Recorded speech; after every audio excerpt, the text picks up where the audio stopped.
परंतु आज प्रत्येक तालुका जिल्ह्याला आणि प्रत्येक गावाला म्हणायला काही हरकत नाही, परंतु या वीरशैव संप्रदायाचं शिक्षण देणारी एकमेव पहिली शिक्षण संस्था संस्कार सांप्रदायिक निवासी शिक्षण संस्था चाकूर येथे आम्ही या राष्ट्रसंतांनी वयाचे 104 वर्षे या समाजासाठी घातली। एक वेळेस अहमदपूरकर महाराज प्रवचनात बोलून गेले, म्हणले आतापर्यंत वारकरी संप्रदायामध्ये लहान लहान लेकरं गातात वाजवतात, एका ड्रेसिंग मध्ये नाचतात, पावलं खेळतात, पण आमच्यात काही लेकरं जन्माला येणार का? आमच्याकडे लेकरं जन्माला येत, पण आमचे सगळे धाब्यावर पानपट्टीवर धाबे पानपट्टे आमचे, गिराईक बी आमचेच। मला वाटलं आमचंही कान असावं म्हणून एक छोटासा प्रयत्न केला की आमच्याही संप्रदायाची संस्था असावी, पण काही आमचे महाराज मंडळीच म्हणले महाराज उगार दायकरी खावं लागते म्हणजे संस्था चालू करायची म्हणजे। आणि म्हणलं माझ्याकडे राहायला जागा एक गुंठा त्याच्यामध्ये मी राहतो, त्याच्यात ही सुरुवात केली, राहायच्या जागेत सुरुवात केली। माझ्याकडे सुरुवातीला 11 लेकरं होते, आज माझ्याकडे 40 विद्यार्थी शिक्षण घेतात, माझ्या 14 विद्यार्थी माझे कीर्तन करतात, माझे 20 विद्यार्थी माझे गायन वादन करतात। मी असं म्हणत नाही आपले लेकरं कीर्तनकारच व्हावं, गायकच व्हावं, वादकच व्हावं। गायक नाही झालं तरी चालतंय, वादक नाही झालं तरी चालतंय, कीर्तनकार नाही झाला तरी चालतंय, परंतु एक माणूस तयार झाला पाहिजे। आज माणसं भरपूर आहेत, परंतु माणसातला माणूस आज हरवलेला आहे। बऱ्याच ठिकाणी आज संपत्तीची नाही तर आज मायबापाची वाटणी होते, माय माझ्या वाट्याला, बाप तुझ्या वाट्याला। माईनं बापाने एकमेकाला बोलले की ते म्हणते आजपासून माझ्यापाशी राहायचं नाही। कितीही मिळवलं तर त्याची वाटणी होत असते, परंतु आम्ही संस्कार मिळवले पाहिजे। आम्ही भरपूर ज्ञान घेतलं, भरपूर शिक्षणासाठी आमचा एवढा अट्टास आहे, आम्हाला 7वीला 8वीला गेलो तर कधी धीस दॅट कळालं नाही, परंतु आज 2.5 वर्षाच्या लेकराच्या पाठीवर 5 किलोची बॅग आहे। शिक्षणासाठी आम्ही कुठेही मागे नाही, परंतु आम्ही संस्कृतीपासून कुठेतरी दूर चाललो।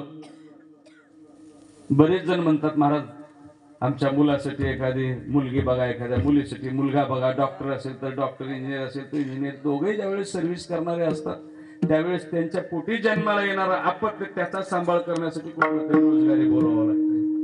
आता दोघेही ड्युटीवर जाणारे, त्या माईची भेट नाही, बापाची भेट नाही। बऱ्याच वेळेस शहरामध्ये लेकरं झोपेतून उठण्याच्या आधी बाप कामावर जातो, लेकरं झोपल्यावर घरी येतो, झालीच भेट तर आठवड्याला एकदा संडे पप्पा रविवारीच भेट।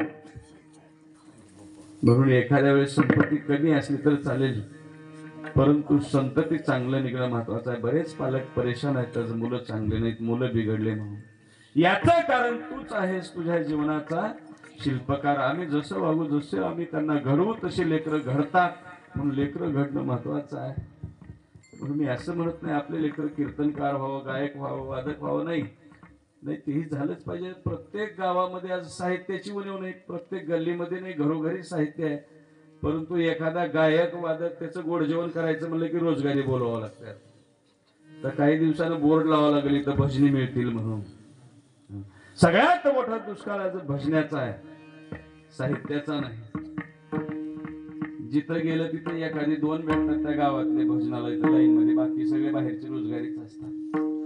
म्हणून आमचे लेकरं घडले पाहिजे, शिकले पाहिजे, गायक वादक नाही तर एक माणूस तयार झाला पाहिजे, सुसंस्कृत घडला पाहिजे, त्याच्यासाठी हा अट्टहास। म्हणून ज्याला कुणाला वाटलं ते आपले लेकरं पाठवू शकता। आमच्याकडे शिक्षणासाठी फीस नाही, आम्ही फीस घेतो ते केवळ त्यांचं जेवण खाणं राहणं, आणि हे सर्व शिकवतो। म्हणजे मला गाता येत नाही, वाजवता येत नाही, आमच्याकडे गायन शिकवण्यासाठी दुसरे शिक्षक आहेत, मृदंग वादन शिकवण्यासाठी दुसरे शिक्षक आहेत, त्यांना आंघोळीला गरम पाण्याची व्यवस्था, त्यांना पिण्यासाठी फिल्टरच्या पाण्याची व्यवस्था, त्यांना शाळेत जाण्या येण्यासाठी गाडीची व्यवस्था। आणि हे सर्व कसं चालते मग या कीर्तनाच्या माध्यमातून हे चालत असते। माझं त्यांच्या फीसवर तुम्हाला माहित आहे, उगाच 2 क्लास लावायचे म्हणतो वर्षाला 50,000 1 लाख रुपये क्लासेससाठी आहेत। मी वर्षाला 21,000 रुपये फीस घेतो,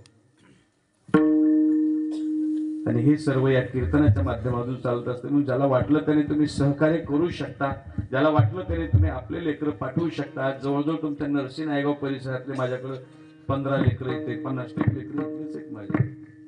आपले सुद्धा लेकरं घडावं, शिकावं एवढीच अपेक्षा, बस बोला।